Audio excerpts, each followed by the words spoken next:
नमस्कार साथियों, तो मौजूद हुए हैं आपके सामने हिमाचल प्रदेश की दिन भर की ताज़ा खबरों के साथ। तो आइए शुरू करते हैं बिना समय गवाए हुए नॉन स्टॉप ताज़ा खबरों के सिलसिले को। उत्तराखंड से बारात लेकर पहुंची दुल्हन, पुरातन परंपरा के साथ रचाई शादी। हिमाचल के जिला सिरमौर के शिलाई उपमंडल में पुरातन रीति रिवाज से एक परिवार के 3 सगे भाइयों की शादियां हुई। यह बारात लेकर दूल्हा दुल्हन के घर नहीं गया, बल्कि उत्तराखंड से एक दुल्हन बारात लेकर ससुराल पहुंची और पूरी रस्मों व रीति रिवाज के साथ शादी के बंधन में बंध गई। इस अद्भुत नज़ारे के सैकड़ों लोग गवाह बने। यह शादी समारोह शिलाई उपमंडल की बालीकोटी पंचायत के कुसेन गांव में हुई। वहीं उत्तराखंड की चकराता तहसील के जगन्नाथ गांव से दुल्हन सुमन जोशी का विवाह सबसे बड़े भाई राजेंद्र के साथ हुआ। सुमन बारात लेकर पहुंची थी। शिलाई की बांबल पंचायत की नीलम की शादी देवेंद्र और श्री कियारी पंचायत के वापिल गांव की कमलेश का विवाह सबसे छोटे भाई कुलदीप के साथ हुआ। वहीं इसके अलावा आपकी जानकारी के लिए बता दें कि खास बात यह रही कि उत्तराखंड से बारात लेकर आई सुमन के परिवार के साथ दहेज को लेकर कोई लेन देन नहीं हुआ। उत्तराखंड की दुल्हन सिर्फ अपने घर से लोटा बंटा और बारात लेकर आई, न ही शराब परोसी गई। उत्तराखंड का चकराता जनजातीय क्षेत्र है। शिलाई और उत्तराखंड के जोनसार बाबर में इस तरह की परंपराएं सदियों से चली आ रही हैं। अब सरिया उद्योग वितरकों के प्रतिष्ठानों और घरों में दी डीजीजीआई टीम ने दबिश। हिमाचल के ऊना जिले के गगरेट क्षेत्र के एक सरिया उद्योग पर माल एवं सेवा कर आसूचना महानिदेशालय डीजीजीआई का शिकंजा कसता जा रहा है। डीजीजीआई की टीम ने सरिया उद्योग पर दबिश देने के बाद अब उक्त उद्योग से जुड़े वितरकों के प्रतिष्ठानों और घरों में दबिश दी है। वहीं आज दिल्ली से आई टीम ने एक साथ गगरेट व मुबारकपुर में दबिश दी और रिकॉर्ड को खंगाला। जानकारी के अनुसार दिल्ली में कागजी फर्मों के माध्यम से हुई स्क्रैप की बिक्री का भंडाफोड़ होने के बाद डीजीजीआई ने उन सभी ठिकानों पर दबिश दी जहां स्क्रैप भेजा गया। वहीं इसी कड़ी में गगरेट स्थित सरिया उद्योग भी डीजीजीआई के निशाने पर आया। बीते दिनों डीजीजीआई उद्योग व इससे जुड़े उच्च अधिकारियों के आवासों पर दबिश देकर जरूरी रिकॉर्ड अपने साथ ले गई थी। वहीं टीम ने ग्वालथाई स्थित उद्योग व इसके मालिकों के जालंधर स्थित आवास पर भी दबिश दी थी। सिरमौर में कुत्ते ने 2 बच्चों को नोचा, गली में खेलते समय किया हमला। 7 साल की बच्ची चंडीगढ़ पीजीआई रेफर, आंख की सर्जरी होगी। हिमाचल के जिला सिरमौर के नोहराधार गांव में कुत्ते ने 2 बच्चों पर हमला कर उन्हें पूरी तरह से नोच खाया। इनमें से एक बच्चा 4.5 साल और दूसरी बच्ची 7 साल की थी। कुत्ते के हमले में बुरी तरह जख्मी दोनों बच्चों को गांव वाले नोहराधार अस्पताल ले गए। वहां प्राथमिक उपचार के बाद 7 साल की बच्ची को पहले राजगढ़ और फिर वहां से चंडीगढ़ पीजीआई रेफर कर दिया गया। कुत्ते के हमले में बच्ची की आंख बुरी तरह से डैमेज हो गई है। वहीं चंडीगढ़ पीजीआई में उसकी आंख की सर्जरी की जाएगी। वहीं जानकारी के अनुसार नोहराधार गांव में 4.5 वर्ष का अथर्व अपने घर के अंदर खेल रहा था। उसी समय काले रंग का कुत्ता दौड़ता हुआ आया और उसकी अंगुली और सिर में काट लिया। बच्चे की चीखें सुनकर आसपास के लोग दौड़ते हुए आए और अथर्व को कुत्ते के चुंगल से छुड़वाया। लोगों के भागने पर इसी कुत्ते ने गांव में दूसरी जगह खेल रही 7 साल की रागनी पर हमला कर दिया। वहीं कुत्ते ने रागनी के मुंह, आंख और हाथ में काट लिया। बच्चों ने किसी तरह रागनी को बचा लिया। श्रीनगर में राहुल गांधी की भारत जोड़ो यात्रा में शामिल हुए सीएम सुक्खू। कांग्रेस नेता व सांसद राहुल गांधी ने आज श्रीनगर के पंथा चौक से अपनी भारत जोड़ो यात्रा शुरू की।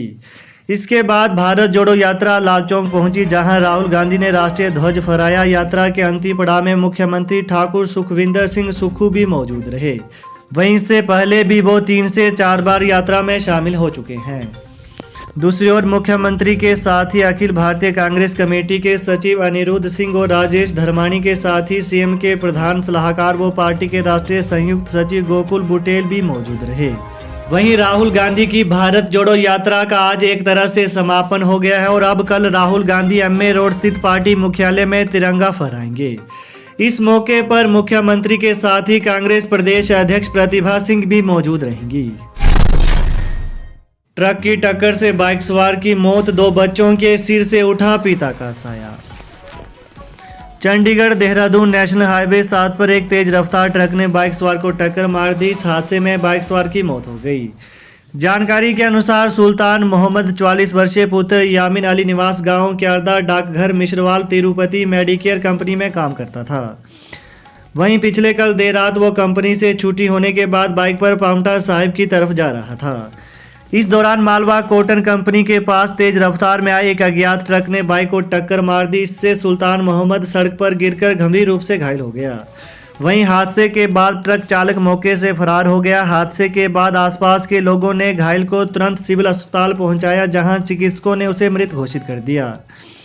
इसके अलावा हादसे की सूचना मिलते ही पुलिस टीम मौके पर पहुंचकर जांच में जुट गई है।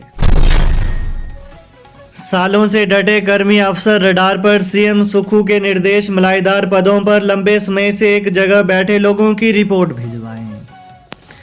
हिमाचल के सभी औद्योगिक क्षेत्रों में वर्षों से एक ही जगह पर डटे अधिकारी और कर्मचारी मुख्यमंत्री सुक्खू के रडार पर आ गए हैं। मुख्यमंत्री ने ऐसे सभी कर्मचारियों और अधिकारियों की रिपोर्ट तलब की है जो कई सालों से एक ही जगह पर डटे हुए हैं। ऐसे सभी कर्मचारियों और अधिकारियों को उनकी स्थायी जगह से हटाया जाएगा। वहीं सरकार के ध्यान में मामला आया है कि कई अधिकारी और कर्मचारी सालों से औद्योगिक क्षेत्रों में डटे हुए हैं। इसके पीछे उनकी मंशा क्या है, अब सरकार ये पता लगाने में जुट गई है। पूर्व की सरकारों द्वारा तबादले किए जाते थे, पर वे अधिकारी अपनी ट्रांसफर किसी न किसी तरह से रुकवा ही लेते थे। अब मुख्यमंत्री ने ऐसे अधिकारियों और कर्मचारियों को हटाने का मन बना लिया है। सरकार ने वार्षिक बजट 2023-24 के लिए 15 फरवरी तक मांगे सुझाव। राज्य सरकार ने वर्ष 2023-24 के लिए बजट तैयार करने की प्रक्रिया शुरू कर दी है। बजट को और अधिक लोक केंद्रित बनाने के उद्देश्य से समाज के विभिन्न हितधारकों की सहभागिता और विचारों का समावेश जरूरी है। राज्य सरकार ने आम जनमानस, उद्योगों, व्यापारिक तथा कृषक संगठनों से बजट के लिए सुझाव आमंत्रित किए हैं। वहीं ये सुझाव 15 फरवरी तक ईमेल के माध्यम से budgetidea.hp@gmail.com अथवा सचिव वित्त के कार्यालय को पत्र के माध्यम से भेजे जा सकते हैं। इसके अतिरिक्त वित्त विभाग के वेब पोर्टल पर भी सुझाव भेजे जा सकते हैं। खड्ड में गिरा सीमेंट से लदा ट्रक, चालक समेत 3 लोग घायल।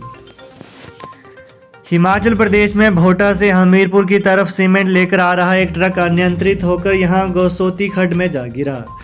ट्रक के खड्ड में गिरने से चालक समेत 3 लोग घायल हुए हैं। स्थानीय लोगों ने 3 घायलों को उपचार के लिए हमीरपुर मेडिकल कॉलेज पहुंचाया है।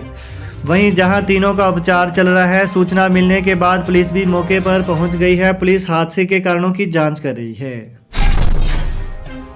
धर्मशाला में जमा होंगे 1 लाख एनपीएस कर्मचारी, ओपीएस के लिए करेंगे सीएम का थैंक्स। तारीख का ऐलान एसओपी जारी होने के बाद।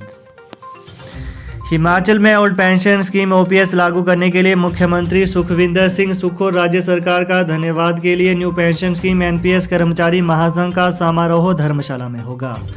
इसमें 1 लाख कर्मचारी जुटेंगे। वहीं यह निर्णय आज धर्मशाला में महासंघ की राज्य कार्यकारिणी की बैठक में लिया गया।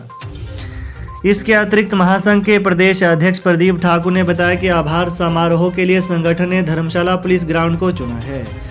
इसमें पूरे प्रदेश के 1 लाख कर्मचारी मुख्यमंत्री का आभार प्रकट करने आएंगे। मुख्यमंत्री ने इस आयोजन के लिए सहमति दे दी है। वहीं उन्होंने कहा कि पुरानी पेंशन बहाली की एसओपी जारी होते ही रैली की तारीख तय की जाएगी। उन्होंने संकेत दिया है कि फरवरी लास्ट या मार्च के पहले सप्ताह में यह आभार समारोह धर्मशाला में किया जाएगा। वहीं इस आयोजन की रूपरेखा राज्य कार्यकारिणी की बैठक में बनाई गई। तो ये है आज दिन भर के मुख्य समाचार। तो प्रदेश की ताज़ा खबरों को पाने के लिए चैनल को जरूर सब्सक्राइब करें। Thanks for watching. जय हिंद, जय हिमाचल।